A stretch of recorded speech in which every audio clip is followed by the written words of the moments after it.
पढ़ रहे हैं केमिकल काइनेटिक्स का लास्ट टॉपिक है कोलिजन थ्योरी। तो हेडिंग लगाते हैं कोलिजन थ्योरी और इसको हिंदी में बोलते हैं संघटवात का नियम। तो हेडिंग लगाइए कोलिजन थ्योरी या संघटवात का नियम।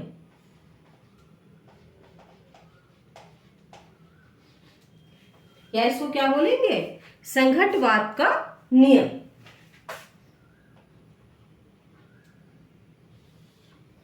राइट। तो कोलिजन थ्योरी क्या होती है बेटा? कोलिजन थ्योरी हमको ये बताती है कि जो मॉलिक्यूल रिएक्टेंट के पार्टिसिपेट करते हैं, जरूरी नहीं है कि सभी आपस में कोलाइड करें, आपस में टकराएं और प्रोडक्ट को प्रोड्यूस करें। जो मॉलिक्यूल सही दिशा में आपस में आते हैं और टकराते हैं तो वो प्रोडक्ट को प्रोड्यूस करते हैं। यही कोलिजन थ्योरी का कहना है। तो इसकी डेफिनेशन क्या है? Collision theory states that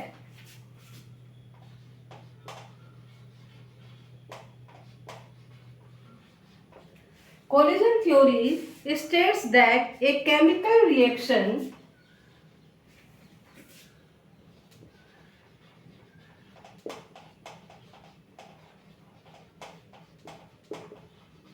collision theory हमको बताती है occurs only when the reactant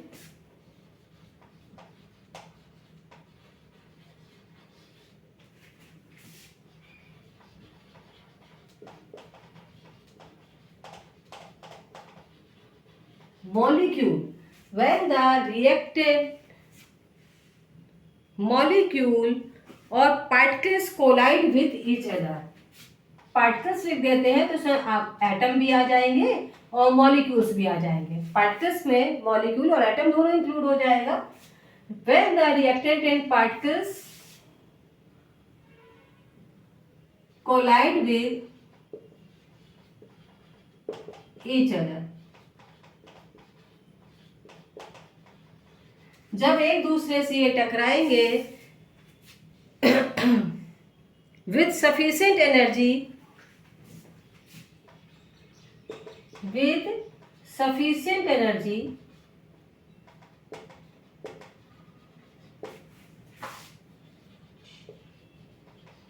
ये एनर्जी कौन सी होगी? एक्टिवेशन एनर्जी एंड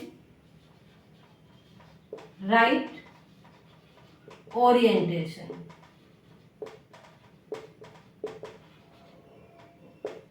ये डेफिनेशन है, कोलिजन थ्योरी है, जो हमको ये बताती है कि जब मॉलिक्यूल आपस में टकराते हैं तो उनके लिए सही दिशा का होना और उतनी एनर्जी होना कि आपस में इतनी तेजी से टकरा सके कि प्रोडक्ट को प्रोड्यूस कर सके, ये संघटवात का नियम कहलाता है। अब इसके कुछ मेन पोस्टुलेट्स हैं संघटवात के नियम के। Main postulates of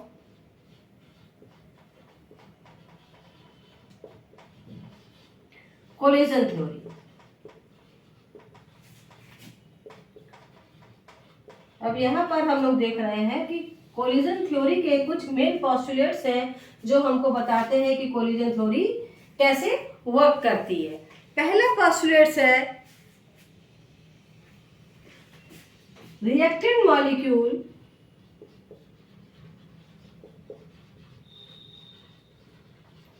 should be in continuous random motion।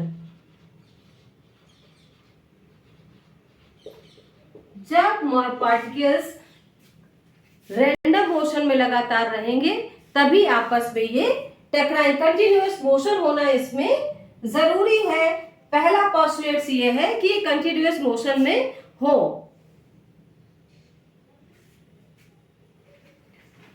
Chemical reaction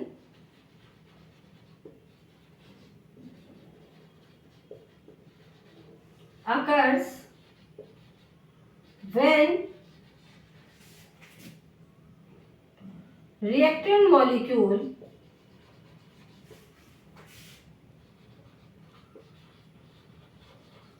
collide with each other, collide with each other। जब रिएक्टेंट मॉलिक्यूल एक दूसरे से कोलाइड करेंगे, एक दूसरे से टकराएंगे, तो प्रोडक्ट बनेगा। मैं डेफिनेशन को बिगाड़ रही हूं क्योंकि अभी पोस्टुलेट्स में और 3-4 पॉइंट है जो हम लोगों को पढ़ने हैं, राइट। तो मैं डेफिनेशन को बिगाड़ी हूं यहां पर।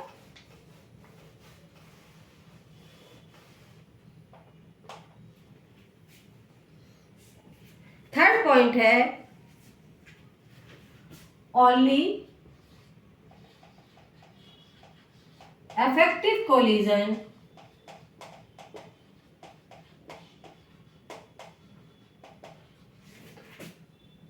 produce product।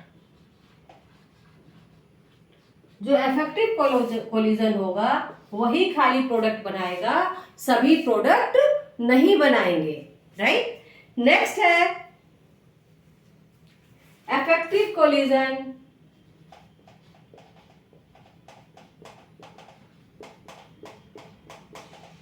है सफिशिएंट एनर्जी या एक्टिवेशन एनर्जी से बोलना चाहिए, एक्टिवेशन एनर्जी। जब इसमें सफिशिएंट एनर्जी होगी तभी ये प्रोडक्ट कोलाइड करेंगे, तभी ये प्रोडक्ट बना पाएंगे। प्रॉपर ओरिएंटेशन, प्रॉपर ओरिएंटेशन, सही दिशा होना जरूरी है, प्रॉपर ओरिएंटेशन नीडेड। जब सही दिशा होगी तभी कोलिजन होगा। तो ये आपके सामने 5 पोस्टुलेट्स लिखे हुए हैं जो कि ये बताएंगे कि कोलिजन होगा या नहीं होगा, सक्सेसफुल होगा कि नहीं होगा। अब हम लोग आते हैं फैक्टर्स अफेक्टिंग द कोलिजन। वो फैक्टर्स जो कोलिजन को अफेक्ट करते हैं उसके बारे में हम लोग देखेंगे, ठीक है।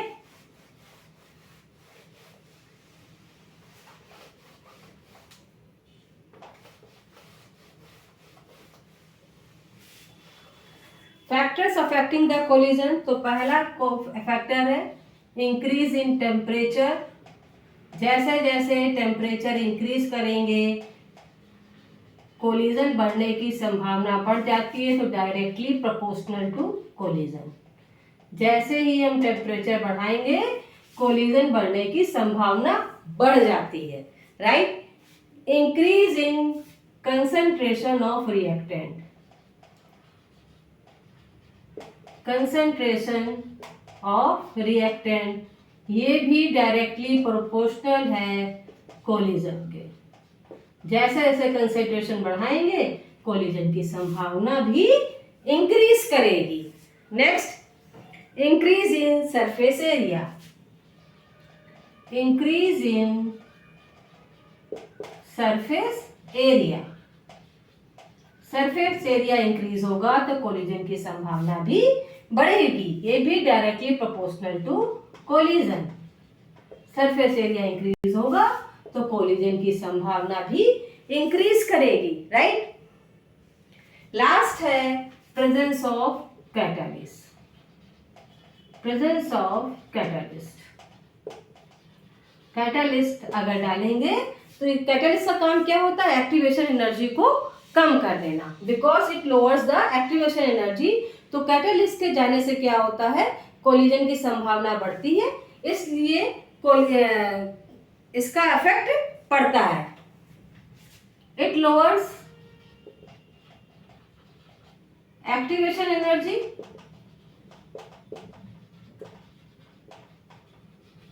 Hence increase collision effect,